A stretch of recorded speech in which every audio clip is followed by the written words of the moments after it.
వాడుకుంటుంది అని పవన్ కళ్యాణ్ గారి మీద ఈ తమిళ పాట ఈయనేదో మాకు ఫ్యాన్స్ ఉన్నారు అని చెప్పి ఒక ఇంటర్వ్యూలో ఆయన ఏదో మాట్లాడడం, ఈయన కూడా ప్రత్యక్ష రాజకీయాల్లో ఏదైనా విస్తరిస్తారా జనసేన పార్టీని అక్కడని మరొక వాయిస్ వినిపిస్తున్నది. కూటమి కట్టే పరిస్థితి ఉంటుందని, అన్నా డిఎంకే వాటితో ఈయన కలిసి వెళ్తారు, బీజేపీ ఇవన్నీ కలుపుకుందని.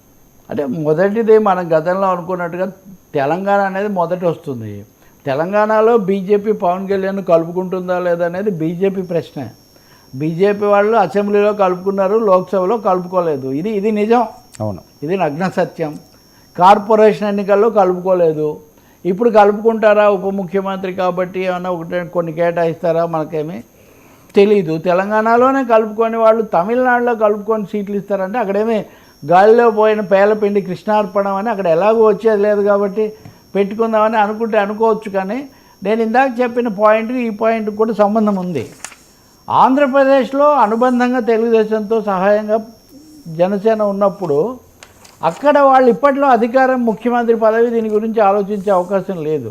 కాబట్టి పవన్ కళ్యాణ్ యొక్క జనరల్ ఇమేజ్, నేషనల్ ఇమేజ్ పెంచుకోవడం కోసం తమిళనాడును అలాగే ఇతర దక్షిణాది రాష్ట్రాలను వాడుకోవచ్చు. మహారాష్ట్రకి వెళ్ళి ప్రచారం చేశానని చెప్పినట్టే.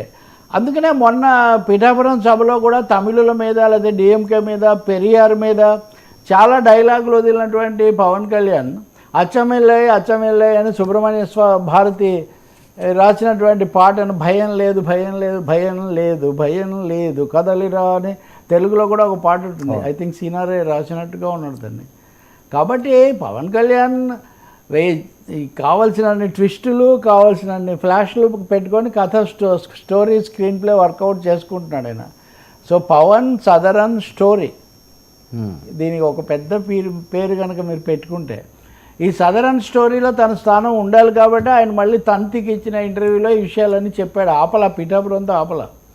కాబట్టి తమిళనాడులో తప్పకుండా బీజేపీ పవన్ కళ్యాణ్ ఉపయోగించుకుంటుంది ప్రచారానికి కానీ ఇంకోటి కానీ. కానీ ఈయన వెళ్ళిన మనుషను ఉదయనిధి స్టాలిన్ సనాతనం మీద ఏం దాడి, పెరియార్ మీద ఏం దాడి, పిఠాపురం స్పీచ్ అక్కడ వేస్తాడు. అవును, అది ఎలా ఉంటుందో తెలియదు, అది చూడాల్సిందే. నేను అంతకుమించి నా ఊహలు, నా అంచనాలు అక్కడికి ఆపేస్తాను. కానీ but Pavan Kalyan is trying to become the poster boy of BJP in south India. వాళ్ళ యొక్క ఒక చిన్న ఐకాన్ లాగా, ఒక ప్రచారకుడు లాగా రావాలని మటు కోరుకుంటున్నాను. వస్తాడు కూడా. అంటే జనసేనకుల అభిమతం అది కాదు కదా సార్.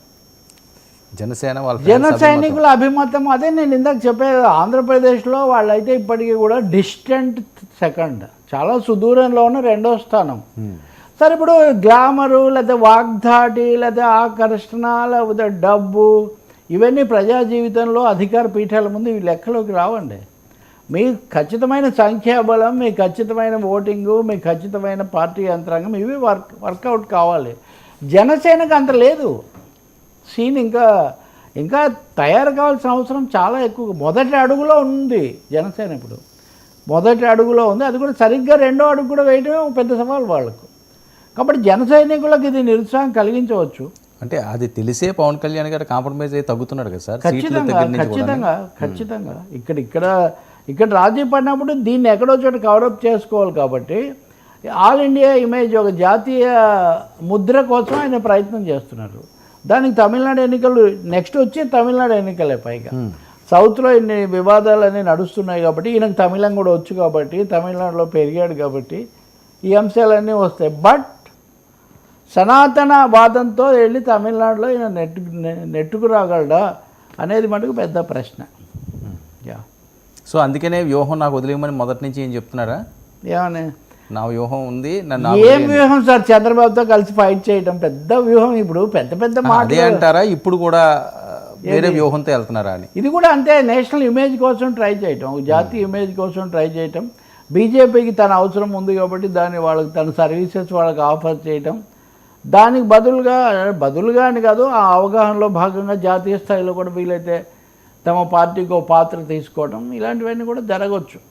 కానీ రాజకీయాలు ఇలాగే స్టేబుల్గా డైనమిక్గా ఉంటాయి కదా, క్రియాశీలంగా ఉంటాయి, రకరకాల మార్పులకు గురవుతూ ఉంటాయి. ఉదాహరణకు ఎవరికి ఇష్టం ఉన్నా ఉండకపోయినా తెలుగుదేశం సైట్స్లో పవన్ కళ్యాణ్ చేపెడుతున్నారు, మీమ్స్ ఏం పెడుతున్నారు, అసలు పవన్ లేకపోతే ఇదంతా ఎలా ఉంది అనే మాట వాళ్ళు ఒప్పుకోవడానికి సిద్ధంగా ఉన్నారా? అది నిజమా? ఈ ప్రశ్నలన్నీ ఉన్నాయి కదా.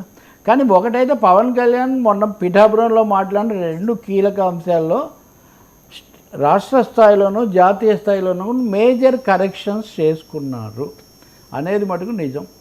ఇంకా వ్యూహాత్మకంగా ఏం చేస్తారు అన్నది నిజానికి ఆయన మొన్న పిఠాపురంలో ఆ ప్రకటన చేసి ఉండాల్సిన ఆయన చేయలేదు. అది ఎమోషనల్గా వెళ్ళిపోయింది. మళ్ళీ ఏమన్నా కార్యవర్గ సమావేశం అది జరిపి ఏమన్నా చెప్తారేమో, వీ హ్యావ్ టు వాచ్. సరే ఏంటి హాట్ టాపిక్గా విడుదల వర్సెస్ లావు